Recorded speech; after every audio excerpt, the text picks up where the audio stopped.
1, 2, 3, let's walk forward. Keep walking. Keep walking. Keep walking. Now we're gonna run fast. Righteous! Whoa! Come on, come on!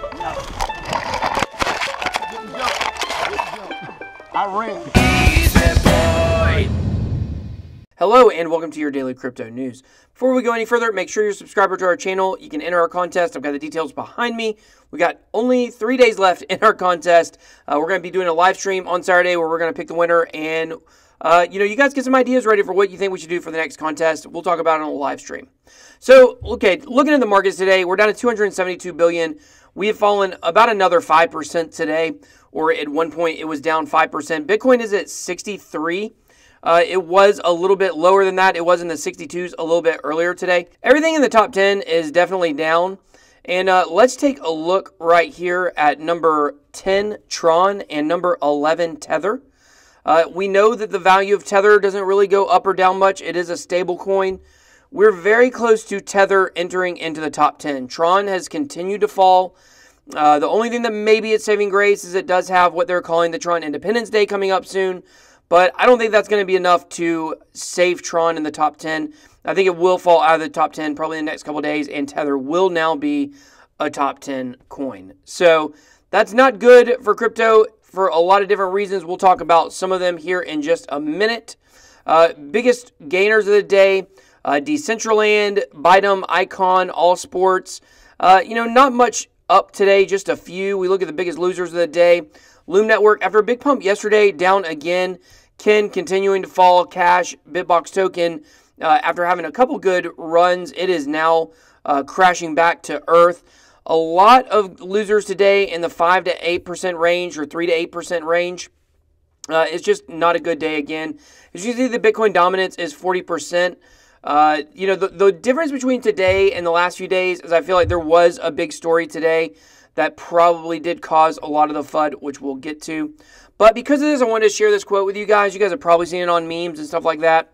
The time to buy is when there's blood running in the streets. And that's Baron Rothschild of the Rothschild family that a lot of people think are the Illuminati. I'm certainly not one of those people, but a lot of conspiracies about the Rothschilds. But, the long and the short of it is I believe that this is where we're at in crypto right now. I don't know if this will be all of the blood. But you see it. You go to crypto Twitter, you go to Reddit. People are freaking out right now. Why are people freaking out so bad? Well, we're starting to get in the ballpark of where we were last year at this time, which would have been around, $2,000. Now, we're not there yet. A lot of people think we could go down to 4,000, but we're starting to approach kind of that level. And it is a little concerning because as we drop closer to those numbers, you might see people start selling off just to protect some profit or to protect their original investment.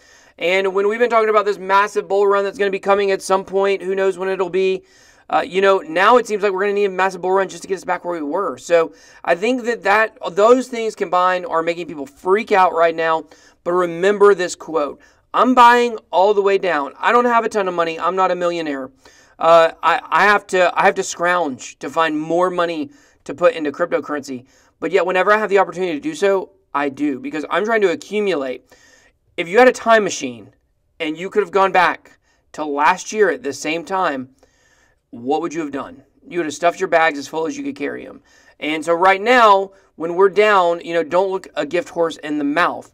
If you have extra money to put in, which I know a lot of you guys are overextended, as I am also, but if you can find any extra money, do some odd jobs, whatever you have to do, this would be the time because the blood is running in the streets. And this may be due to some market manipulation that is forcing us down here because this is the point where the big boys come in and scoop up all the money and continue to do what they do and dominate the world financially. So on a smaller scale, if you want to get in on that, this is not financial advice. Obviously, nothing I say on this video is, but take that quote into consideration. This could be the time. So on to the news. This is the big news of the day that dropped the price, in my opinion, for today.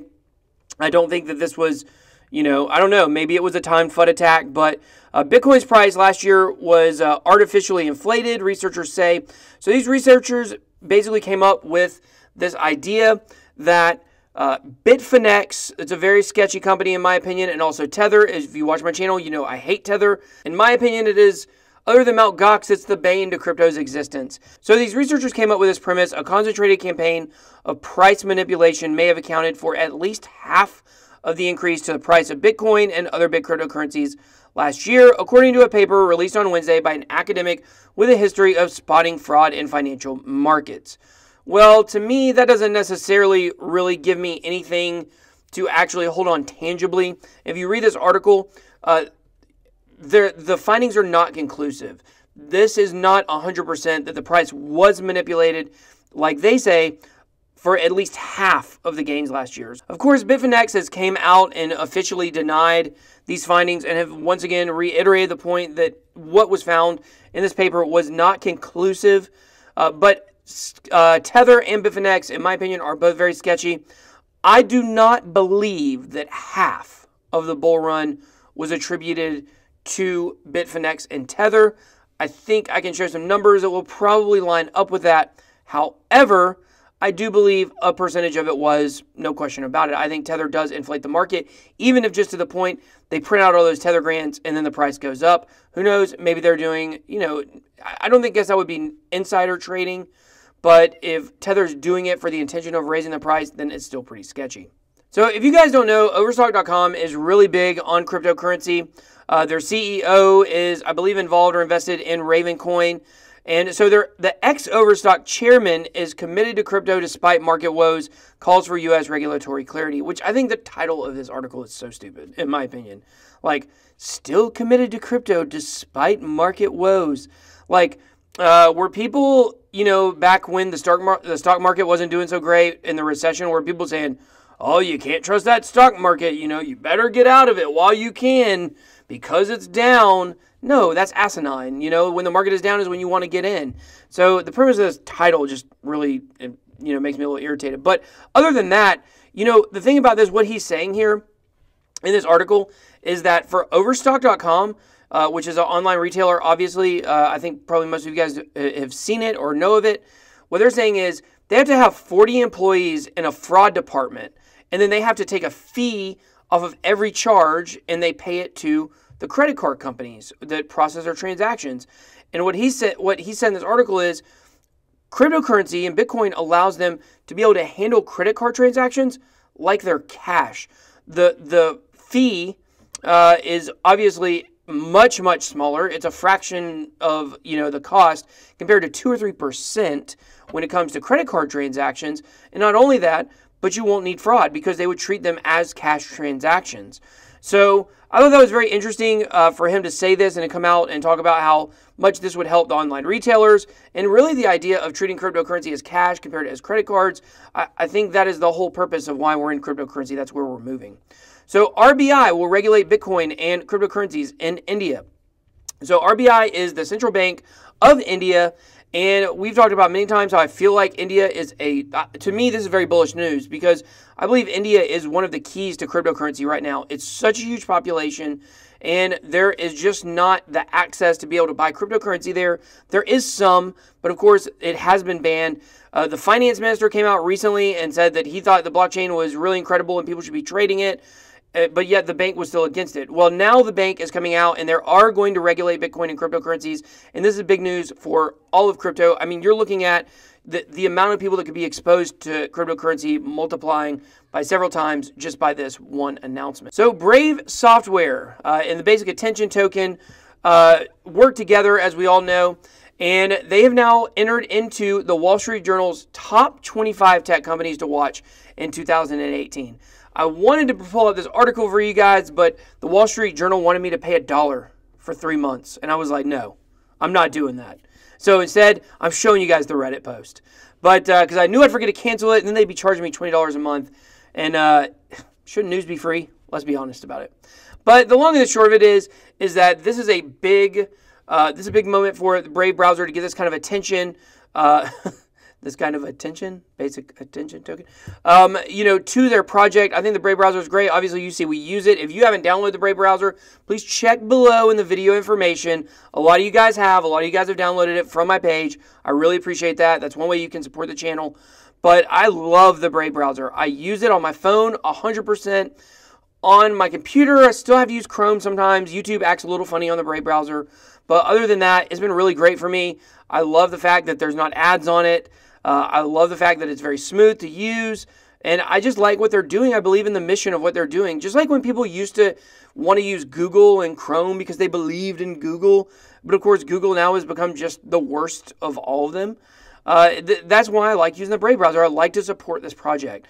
So I think that this is news. It's going to create buzz. And, hopefully this will help project it in higher in the rankings. I think it's around number 50 right now. That's a total guess. I think it's between 40 and 60 somewhere. I double checked. It's exactly number 60. But, I think that it's got a great opportunity to move up. If Coinbase adds it, which a lot of people are speculating, I believe it will. Maybe not in the first round, but eventually it will get added to Coinbase. I believe in this project, and I think it's really good for cryptocurrency and for decentralization in general. So hopefully, like I said, this will create more buzz for it and more people can know about this project. So Polymath has now partnered with Pegasus. Pegasus is a blockchain accelerator. It is part of Pegasus FinTech. FinTech, if you ever see that, like I've talked about before, it just means financial tech. So the partnership will see Pegasus use Polymath's smart contracts feature to create and handle regulation-compliant security tokens. Pegasus, in turn, will offer comprehensive guidance to clients who launch tokens on the network. So Polymath is a security token launching platform. We're going to see the rise of security tokens if we ever get crypto rising again. By the end of this year, hopefully next year, 2019 is going to be the year of the security tokens. You can go ahead and write that down. Not financial advice, but it's true. So good on Polymath for having a big partnership come out with Pegasus. So Enjin Coin, the testnet is going to be launching in 24 hours. Enjin is in the gaming space. There's no coincidence in my mind that they scheduled this during E3, the big, obviously, video game conference happening in Los Angeles right now as we speak. But the gaming industry is only getting larger and larger. Esports, obviously, are becoming absolutely huge. So having a coin in that space, and they also have a wallet that will more help integrate video gaming with cryptocurrency. That's just the way the future is going, guys. It's super tech heavy. So, not a coincidence to see them launching. So if you hold Enjin Coin, then, I don't think you'll get a gain this week. But hopefully the testnet goes well.